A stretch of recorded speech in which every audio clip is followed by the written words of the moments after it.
नमस्कार दोस्तों, स्वागत है आपका अपना यूट्यूब चैनल मैथ एकेडमी में। आइए दोस्तों, हम बात करते हैं आज फ्रैक्शन चैप्टर का पार्ट 3 वीडियो।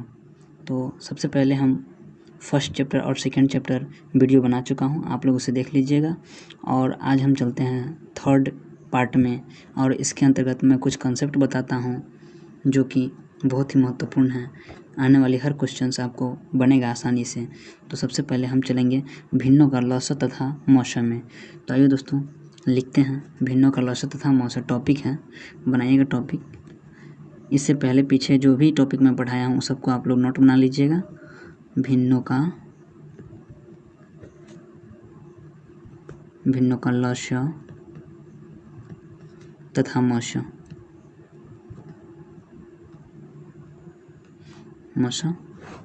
इंग्लिश में बोलते हैं इसे LCM and HCF। LCM and HCF of fraction FRACTION of fraction. English में बोलते हैं LCM and HCF of fraction. सबसे पहले है भिन्नों का LCM हम ज्ञात कैसे करते हैं और भिन्नों का HCF हम कैसे ज्ञात करते हैं। सबसे पहले चलेंगे, हम कुछ दो फार्मूला है उसे लिख देते हैं। जैसे पहला फार्मूला है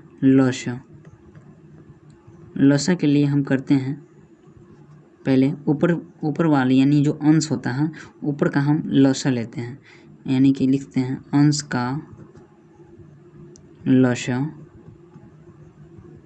तथा बट्टा में लिखेंगे हर का मौसा और मौसा बराबर लिखेगा फार्मूला अंश का मौसा बटा हर का लॉसा। याद करने की सिंपल तरीका है। जैसे अगर लॉसा ज्ञात करना है तो लॉसा बराबर अगर भिन्नों का लॉसा पूछे, जैसे मैं एग्जांपल में बताऊंगा, आपको पूरा समझ में आएगा। जैसे अगर लॉसा बोलेगा निकालने के लिए तो हम याद रखेंगे कि ऊपर वाला का हम लॉसा लेते हैं। जैसे यहाँ अंश का लॉसा पूछेगा तो ऊपर में लॉसा होना चाहिए, ओके।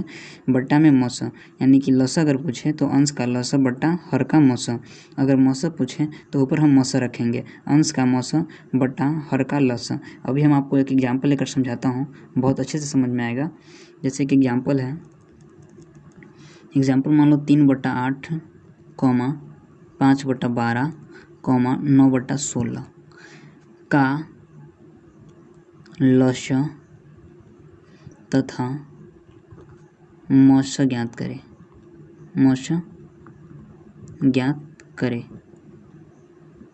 मान लो ये क्वेश्चन है 3/8, 5/12, 9/16 का लॉसा तथा मौसा ज्ञात करें। हम आपको अभी सूत्र लिखाया हूँ, लॉसा बराबर क्या होता है, तो अंशों का लॉसा, यहाँ लिखेंगे अंशों का लॉसा बटा हरों का मौसा। आपको मैं पिछले वीडियो में बताया था कि अंश किसे बोलते हैं और हर किसे बोलते हैं। तो देखिए 3/8, 5/12 है, 9/16 है। हम ऊपर वाले भाग को अंश बोलते हैं और नीचे वाले को हर बोलते हैं। जैसे ऊपर 3 है, 3 को अंश बोलेंगे और नीचे 8 है तो 8 को हर बोलेंगे। तो हम चलते हैं, देखिए इसका LCM लेते हैं। जैसे बोला अंशों का लॉसा, तो अंश हम ऊपर वाले को बोलते हैं और हर नीचे वाले को बोलते हैं। यहाँ बोला अंशों का लॉसा, यानी 3, 5 और 9 का लॉसा क्या होगा, तो आप 3, 5 और 9 का लॉसा लीजिएगा। मैं लॉसा निकालना पिछले वीडियो में बताया था। आप 3, 5, 9 का लॉसा लीजिएगा तो 45 होगा। अब ये 45 कैसे है तो मैं आपको एक रफ करके बता देता हूँ। जैसे मान लो यहाँ पे 3 है, 5 है और 9 है का लॉसा लीजिएगा तो ये 3 से लगेगा, 3 एकम 3, 5 नहीं लगेगा, 3 तिया 9, गुना कर दीजिए, 3 पचे 15, 15 तिया 45। वही लिखा हूँ दोस्तों, ये रफ है, ओके। 45 बट्टा में हरों का मौसा बोला है, यानी 8, 12 और 16 का मौसा क्या होगा। तो जब 8, 12 और 16 का मौसा लीजिएगा तो 4 आएगा। ये कैसे निकलता है तो आइए हम आपको एक रफ में बताता हूँ। इधर जैसे 8, 12 और 16 का मौसा निकालना है तो सबसे पहले मैं आपको लॉन्ग तरीके से बताऊँगा, फिर बाद में मैं शॉर्ट से बताऊँगा। जैसे 8, 12 और 16 है तो 8 को लेंगे और ये 12 है तो 12 को ले लीजिए, फिर भाग लगाइए तो 8 एकम 8, शेष आएगा 4, ये शेष 4 आएगा। इसके बाद इसको इस प्रकार घेरिएगा, ये 8 है यहाँ उतार दीजिएगा, 4 दूना 8, ये ख़त्म। अब ये 4 जो आया यहाँ पे जो 4 आया ये इसका मौसा हुआ, ये सिर्फ 8 और बड़ा का मौसा हुआ 4। अब ये 4 जो आया है और बचा हुआ शेष कितना है 16। तो ये 16 में हम इस 4 से भाग लगाएंगे, तो 4 चौका 16, ये एक ही बार में ख़त्म हो गया। यानी कि इसका ही मौसा कितना आया 4। देखिए यहाँ भी 4 यहाँ भी 4, यानी कि इसका मौसा कितना है तो 4 है। इस प्रकार हम हरों का मौसा 4 लिखा हूँ। ओके, इस प्रकार से लसन निकाल ली है। आप बोलेगा मौसा निकालने के लिए, यहाँ लसन निकल गया, मौसा बोला है तो मौसा निकालिए। मौसा बराबर में होता है ऊपर अंश का मौसा, अंश का मौसा बट्टा हर का लसा, हर का लसा। जैसे हम बताया हूँ, लसा निकालने के लिए ऊपर में लसा लिखेंगे, मौसा निकालने के लिए हम ऊपर में मौसा लिखेंगे। ये आपका रफ था, सॉरी ये आपका रफ था, यहाँ पे मिस हो गया। ये मौसा बराबर में इस प्रकार लिखे अंश का मौसा बट्टा हर का लसा। अब हम इसे ज्ञात करते हैं। देखिए जब अंश का मौसा करेंगे, क्वेश्चन देखिएगा 3, 5 और 9, 3, 5, 9 का मौसा 1 होता है। अब ये 1 कैसे होता है यहाँ मैं रफ में बताऊँगा। 3, 5, 9 का मौसा, 3 से 5 में भाग लगाइए, 3 एकम 3, 5 में से 3 गया 2, फिर 3 यहाँ आ जाएगा, 2 एकम 2, 2 एकम 2, 3 में से 2 गया 1 और 1 2 ना 2, 2 कट गया। तो मैं बता रहा था जैसे 1 से ये 2, 1 2 ना 2 कट गया। जो यहाँ मौसा आया 1 आया ना, फिर 1 से बची हुई संख्या में भाग देंगे, तो बची हुई संख्या कितना है 9 है, तो 9 में भाग देंगे तो 1 9 9 कट गया। यानी मौसा कुल मिलाकर कितना है 1 1 दोनों में कॉमन है, इसलिए मौसा 1 हो गया। और बट्टा में लसा, जब हर का लसा कीजिएगा यानी 8, 12 और 16 का लसा कीजिएगा तो इसका लसा आपका 48 आ जाएगा। दोस्तों आप लसा निकाल लीजिएगा। ओके, 1/48 यही आपका आंसर हो जाएगा। उम्मीद करता हूँ कि आप समझे होंगे। चलते हैं नेक्स्ट टॉपिक में। अब हम सीखेंगे दशमलव भिन्न क्या है। ये रफ हो गया था और ये रफ करके मैं आपको समझाया हूँ ओनली। अब हम चलते हैं दशमलव भिन्न। तो आइए हम दशमलव भिन्न में चलते हैं। दशमलव भिन्न को इंग्लिश में बोलते हैं डेसिमल फ्रैक्शन। क्या बोलते हैं? Decimal fraction, FRACTION। दशमलव भिन्न को इंग्लिश में डेसिमल फ्रैक्शन बोलते हैं। दशमलव प्रसार कुछ ऐसा होता है जिसके हर में 10 का बोध होता हो, जैसे 10, 100, 1000 यानी कि 0 का बोध होता हो, वो दशमलव भिन्न कैसे हैं कहते हैं उसे। दशमलव भिन्न का डिनोट करते हैं यानी सूचित करते हैं इस पॉइंट से। इसे इंग्लिश में पॉइंट बोलते हैं, POINT पॉइंट बोलते हैं, और हिंदी में बिंदु कहते हैं, बिंदु, या इसे दशमलव भी कहते हैं। ओके, दशमलव से प्रदर्शित करते हैं, से प्रदर्शित करते हैं। दशमलव भिन्न को पॉइंट से इस प्रकार भिन्न से प्रदर्शित करते हैं। ओके, इसका मैं एक एग्जांपल लेता हूँ। जैसे दशमलव भिन्न जानेंगे कैसे, जैसे 1/10, 7/100, 11/1000, इस तरह का जो भी भिन्न आएगा ये सब आपका दशमलव भिन्न कहलाएगा। ओके, अब हम चलते हैं दशमलव भिन्न होता कितने प्रकार का है। तो दशमलव भिन्न 2 प्रकार का होता है। कौन कौन? तो हम जानते हैं दशमलव भिन्न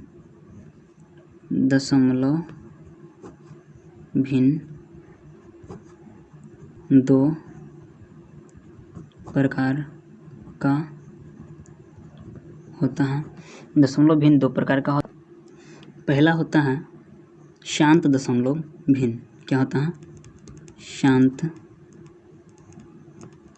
दशमलव भिन्न। पहला होता है शांत दशमलव भिन्न, दूसरा होता है अशांत दशमलव भिन्न, अशांत दशमलव भिन्न। शांत दशमलव भिन्न को इंग्लिश में बोलते हैं टर्मिनेटिंग डेसिमल फ्रैक्शन, और इसके बोलते हैं non terminating decimal fraction. Okay, अब हम चलते हैं शांत दशमलव का कुछ कंसेप्ट है दोस्तों। शांत दशमलव में कुछ कंसेप्ट है जिसका फैक्टर में 2 के पावर n या 5 के पावर n होता है, वह शांत आवृत्ति होता है।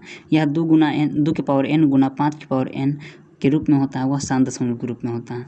जैसे मैं आपका एक एग्जांपल लेकर बताता हूँ, ज़्यादा समझ में आएगा। जैसे शांत का एक एग्जांपल लेता हूँ। जैसे मान लो 49/40 और मान लो 17/60, जिसके हर में 2 और 5 का गुणनखंड होता हो, वही संख्या शांत आवृत्ति होता है।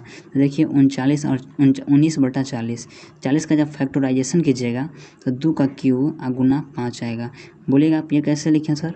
तो 2 का क्यूब को गुना कीजिएगा तो 8 आएगा। 2 का क्यूब कितना होता है? 8। 8 पंचे कितना होता है? 40। तो 2 का क्यूब गुना 5 आया। और जब इसका गुना कीजिएगा तो क्या आएगा? 12 पंचे 60 होता है। ये बड़ा पंच कितना होता है? 60। तो इसको हम 12 गुना 5 लिख सकते हैं। तो देखिए 12 को अगर फैक्टराइज कीजिएगा तो 2 गुना 3 गुना 2 यानी 2 गुना 3 गुना 2 गुना ये एक 5 है तो ये 5 कर दीजिए। इस प्रकार गुना कीजिएगा तो 60 आएगा। यहाँ गुना कीजिएगा तो 2 के पावर 3 और गुना 5। तो जिसके हर में यहाँ नोट में लिखाएंगे हम इसको। तो शांत आवृत्ति ये कहलाएगा आपका 19/40। आप लोग समझे नहीं होइएगा, मैं नोट लिखता हूँ, आपको बहुत अच्छे से समझ में आएगा। नोट है जिसके हर में 2 की पावर n गुना 5 की पावर n का गुणनखंड हो या 2 की पावर n या 5 की पावर n हो तो वैसी संख्या को शांत बोलेंगे, शांत कहेंगे। आप लोग समझ गए हो जाएगा। जैसे यहाँ 2 की पावर 3 गुना 5, इसके अलावा कोई गुणनखंड नहीं है, इसीलिए यह शांत आवृत्ति है। इसमें देखिए 2 के अलावा 5 तो है, 2 5 सही है, लेकिन 3 इसके बाद है, इसीलिए ये गलत है, ये शांत आवृत्ति नहीं हो सकता। 3 आ गया तो शांत आवृत्ति नहीं होगा। ओके, 2 सिर्फ रहना चाहिए और 5 रहना चाहिए। अगर सिर्फ 2 भी रहता ना, सिर्फ ओनली 2 रहता तब पर भी शांत आवृत्ति होता, क्योंकि याद रखिएगा इसे e के पावर 0 बराबर में 1 होता है। e की पावर 0 का मतलब, कहने का मतलब है जैसे 5 की पावर 0 रहेगा तो 1 होगा, 2 की पावर 0 रहेगा तो क्या होगा? 1 होगा।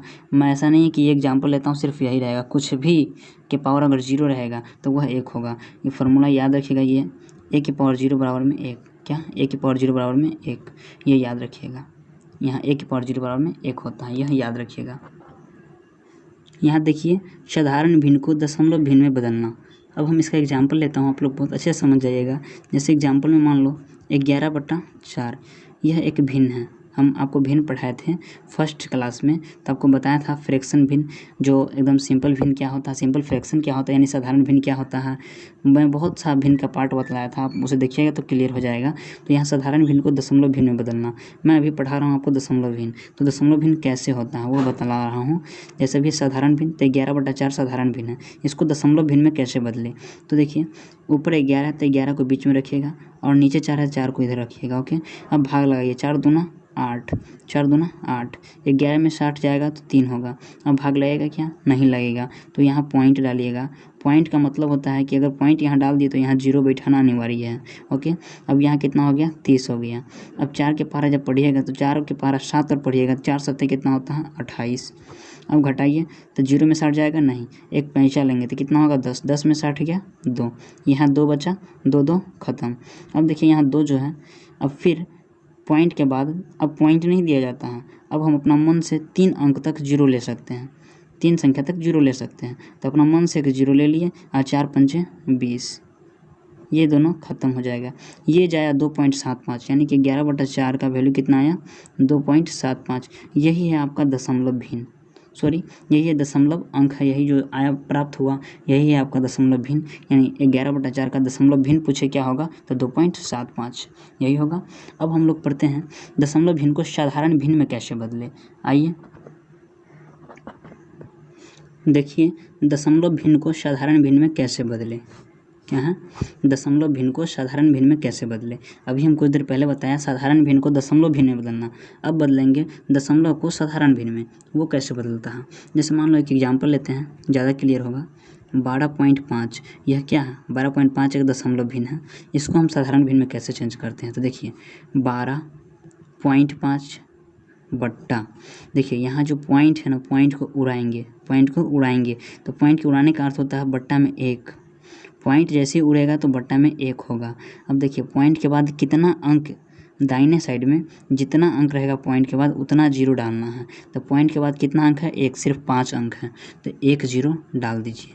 ये जो 10 आया यही है आपका फ्रैक्शन।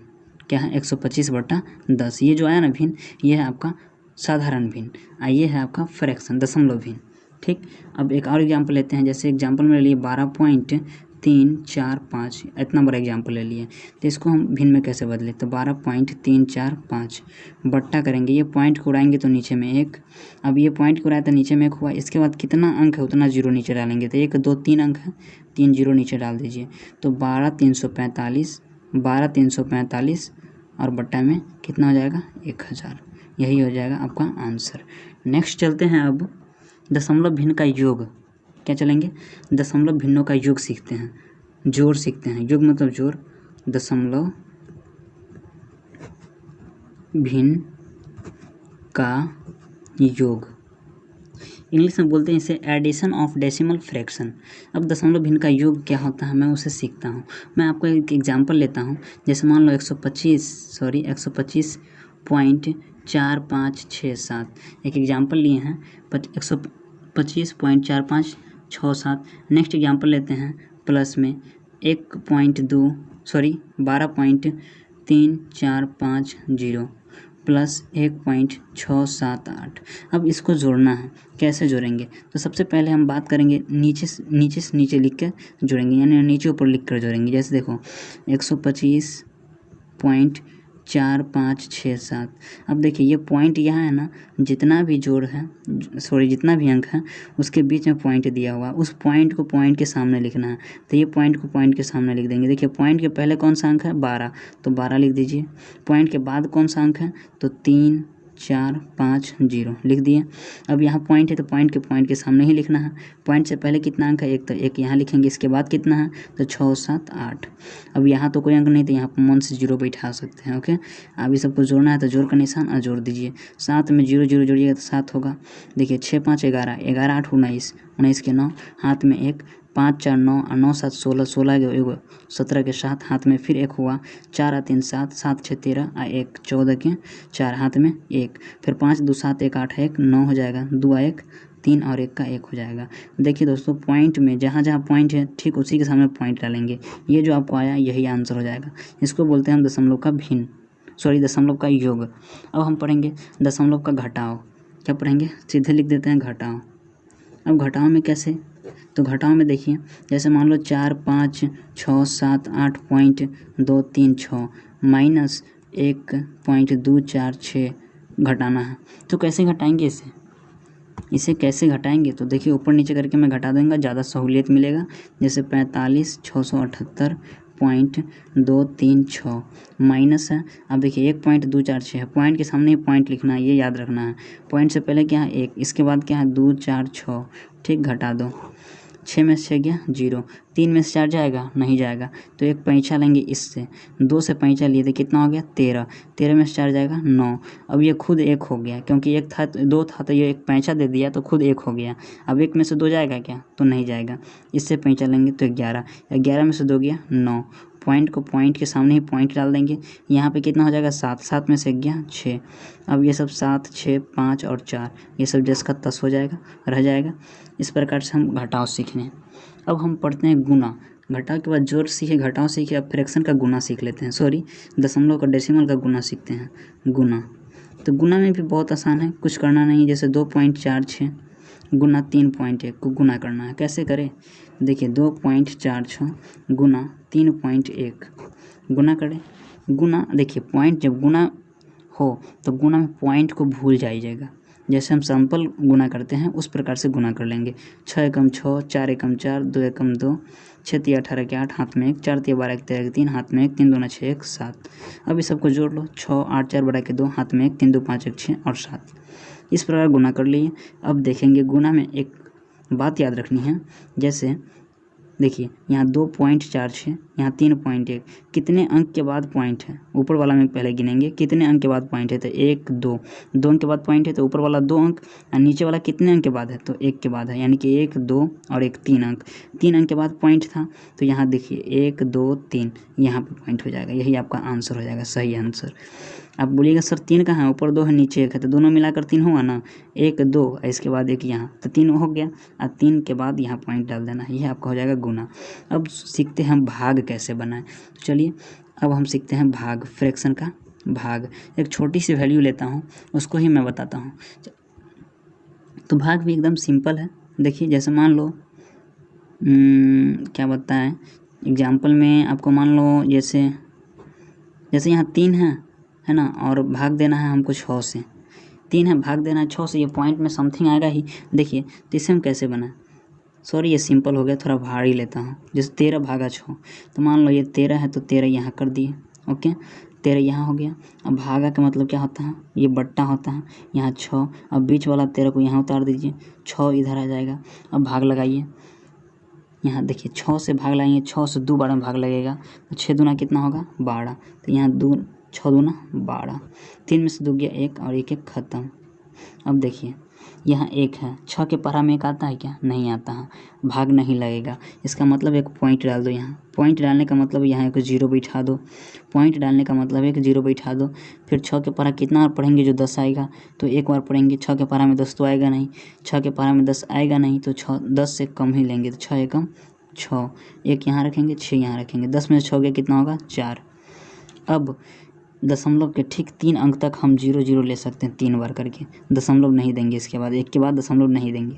अब देखिए 0 अपना मन से लिए, फिर 6 6 1 36, यहाँ 6 डालेंगे, यहाँ 36 डालेंगे, फिर घटाएंगे तो 4, फिर देखिए फिर एक 6 डालेंगे, सॉरी यहाँ 0 डालेंगे तो फिर 6 6 1 36 मरतबा लगेगा, यहाँ फिर 4 आ जाएगा, यानी किसी प्रकार चलता रहेगा लेकिन ये कटेगा नहीं। तो आपका ये जो भिन्न जो आएगा ये हो जाएगा आपका दशमलव का भाग हो जाएगा। उम्मीद करता हूँ कि आप लोग समझे होइएगा, सीखे होइएगा। तो अब हम बात करेंगे दशमलव का लसा और दशमलव का मौसा। आज वीडियो थोड़ा लंबी हो जाएगी, टेंशन नहीं लीजिएगा, 25 मिनट की वीडियो मैं बनाऊंगा। आज हम पढ़ लेंगे पूरा कॉन्सेप्ट के साथ। आइए हम जानते हैं दशमलव का लसा तथा मौसा। सबसे पहले मैं आपको एक एग्जाम्पल लेकर समझाता हूँ दशमलव का लसा कैसे ज्ञात करें और मौसा कैसे ज्ञात करें। सबसे पहले एक एग्जाम्पल लेते हैं 0.12, 1.60, 4.00 का लसा ज्ञात करें, का एलसीएम ज्ञात करें। तो आइए हम बताते हैं आपको एलसीएम कैसे निकालते हैं, एकदम सुलझ तरीका, एकदम शानदार तरीका से। देखिए पहले 0.12 के बाद क्या है 1.60 कॉमा 4.00। सबसे पहले मान लो ये इस प्रकार लिखा था, 0.12 लिखा था, 1.6 लिखा था और 4.4 लिखा था, सीधा 4 लिखा था। तो देखिए हम जानेंगे कि सबसे बाद यानी पॉइंट के बाद कितना अंक है, पहले अंक वाले को देखेंगे। तो देखिए पॉइंट के बाद 2 अंक था 12, सॉरी पॉइंट के बाद 12 को नहीं बोला जाता 12, ठीक 1 2 बोला जाता है। पॉइंट के बाद को हर अंक का रिपीटेशन ओनली एक ही बार किया जाता है, यानी कि जैसे 0.12 है ना तो 1 2 करके बोलेंगे, ठीक 12 करके बोलना गलत होगा, दशमलव के बाद 1 2 करके बोलना है, ठीक। तो देखिए इस प्रकार था 1.6 और कॉमा 4 था, सीधा 4 था। तो यहाँ देखिए पॉइंट के बाद 2 अंक है, तो यहाँ पे हम अपना मन से एक 0 ले लेंगे। पॉइंट के बाद कितना भी 0 ले लीजिए कोई फ़र्क नहीं पड़ता।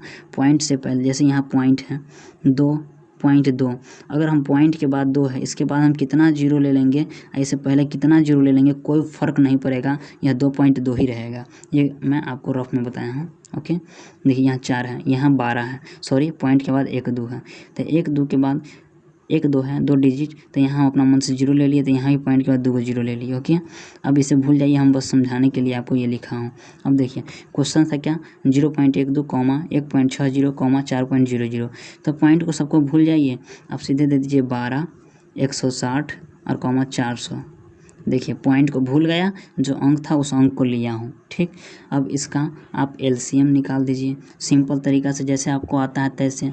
2 से लगा दो, 2 छक्के 12, 2 80 मरतबा 160 हो जाएगा, 200 मरतबा 400 हो जाएगा। फिर 2 से लगा दीजिए, 2 तिया 6, 2 से 40 मरतबा 80 और 2 से 100 मरतबा 200। फिर 2 से लग जाएगा, 3 का 3 हो जाएगा, 20 दूना 40, 50 दूना 100 होता है। फिर 2 से लगेगा, 2 से लगा दो, 3 एकम 3 और 2 दहाई 20 होता है, 2 से 25 दूना 50 होता है। अब कब से लगे, क्या चीज़ से लगेगा, तो 5 से लग जाएगा। देखिए 3 का नहीं लगेगा, 5 दूना 10 और 5 25, और लगेगा क्या, नहीं लगेगा। सबको गुना कर दो, देखो 2 गुना 2 गुना 2 गुना 2 गुना 5 गुना 3 गुना 2 गुना 5, गुना कर दीजिए सबको।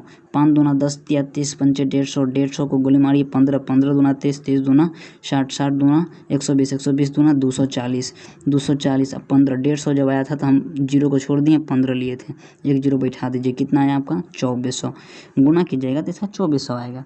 अब देखिए हम जब क्वेश्चंस को देखे थे तो 0.12, 1.60, 4.00 2 अंक के बाद डेसिमल था, 2 अंक के बाद डेसिमल यानी पॉइंट था, दशमलव था। तो यहाँ 2400 आया, यहाँ भी 2 अंक के बाद डेसिमल देना पड़ेगा आंसर में, तभी मेरा सही होगा, क्योंकि ये डेसिमल का दशमलव वाला है।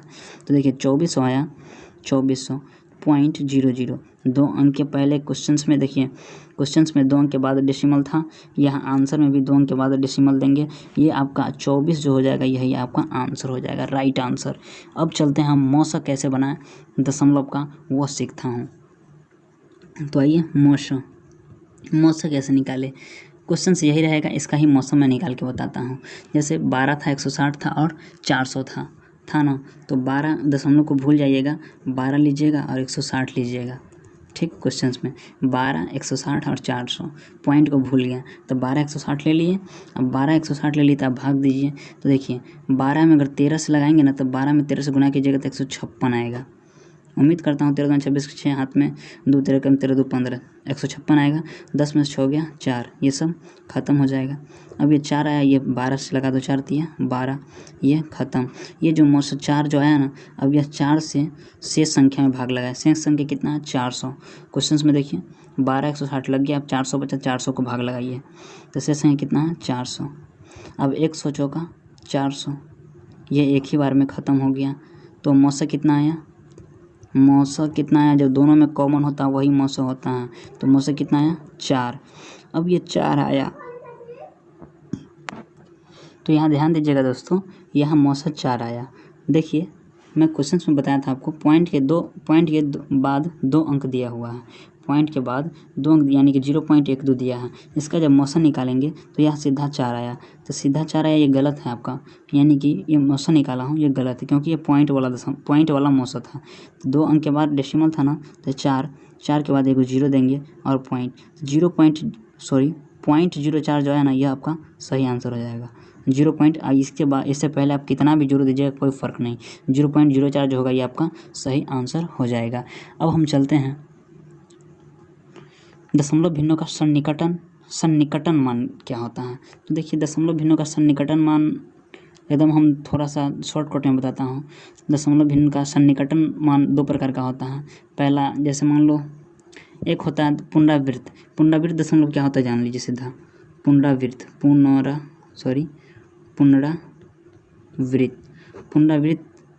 दशमलव क्या होता है, पुनरावृत्त दशमलव क्या होता है।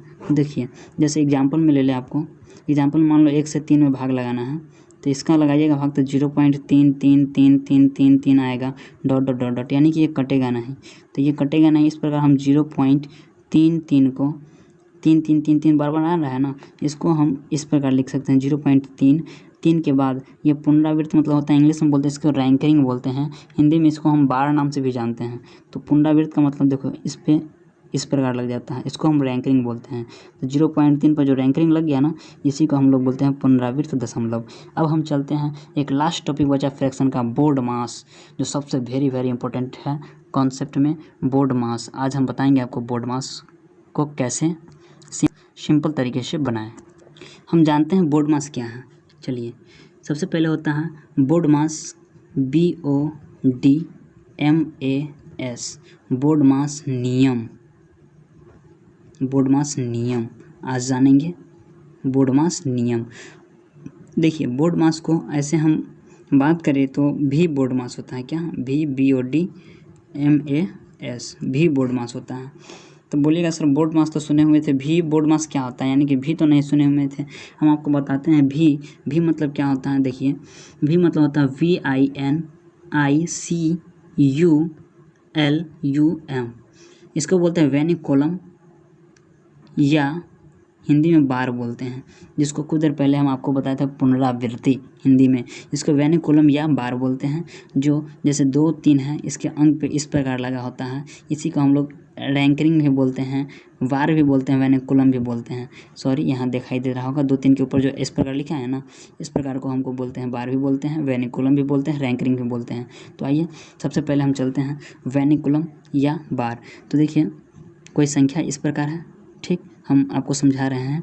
इस प्रकार जो होगा ना, इसका काम सबसे पहले करेंगे। बोर्ड मास में नियम होता है, हम जिस प्रकार लिखेंगे ना उसका नियम सबसे पहले करना है। जैसे भी, वैनिकुलम या बार, बार का प्रयोग सबसे पहले करना है। ओके, इसके बाद हम लोग पढ़ते हैं बी। तो बी से क्या होता है? Bracket, BRACKETS, brackets, BRACKETS। Brackets में होता है, हिंदी में बोलते हैं कोष्टक। क्या बोलते हैं? कोष्टक। कोष्टक इस प्रकार होता है, जैसे मैं घेरा हूँ ना, इसी को हम कोष्टक बोलते हैं। ओके, कोष्टक। ब्रैकेट के बाद, वैनिकुलम के बाद हम कोष्टक का प्रयोग करेंगे। इसके बाद क्या होता है? ओ से होता है आपका ऑफ, OF ऑफ मीन्स होता है का, ऑफ मीन्स होता है का, ठीक, का। इसके बाद होता है आपका डी है, तो डी से होता है डिवीज़न, DIVISION,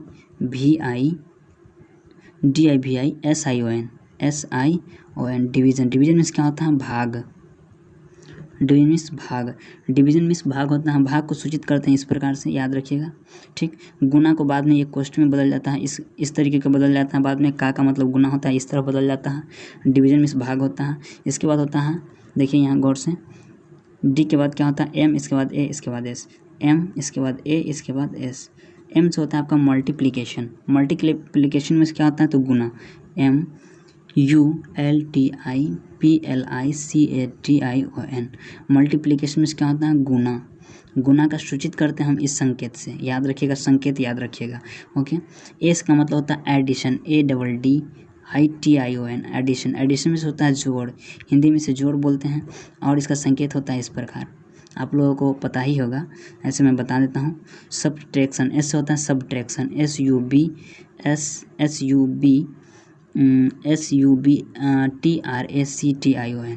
सब्ट्रैक्शन मीन्स होता है, हिंदी में बोलते हैं घटाव, इंग्लिश में सब्ट्रैक्शन, हिंदी में घटाव। इसका संकेत इस प्रकार होता है, घटाव का संकेत। तो हम बोर्ड मास का जैसे मैं बताया हूँ, भी बोर्ड मास ये होता है, भी से होता है वैनिकुलम या बार, बी से होता है ब्रैकेट, ओ से होता है ऑफ, डी से डिवीज़न, एम से मल्टीप्लिकेशन, एस से एडिशन, एस से सब्ट्रैक्शन। इससे सी, ठीक, इसी प्रकार हम काम में काम करते हैं, यानी कि सबसे पहले जो लिखा हूँ वो सबसे पहले काम में आएगा, इसके बाद ये काम में आएगा, इसके बाद ये, इसके बाद ये, इसके बाद ये, इसके बाद ये, इसके बाद ये, सबसे लास्ट में आपका काम होगा घटाव का। तो उम्मीद करता हूँ आप लोग समझ गए होइएगा।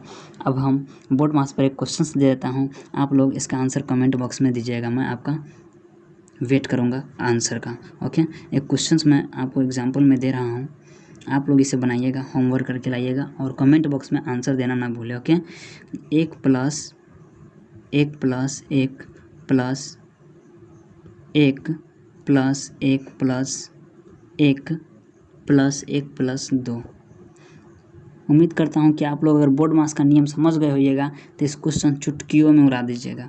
अब इसका आंसर हमको कमेंट बॉक्स में चाहिए। उम्मीद करता हूँ कि आप लोग समझे होइएगा। अब हमारा फ्रैक्शन चैप्टर का कॉन्सेप्ट पूरा ख़त्म कर दिए।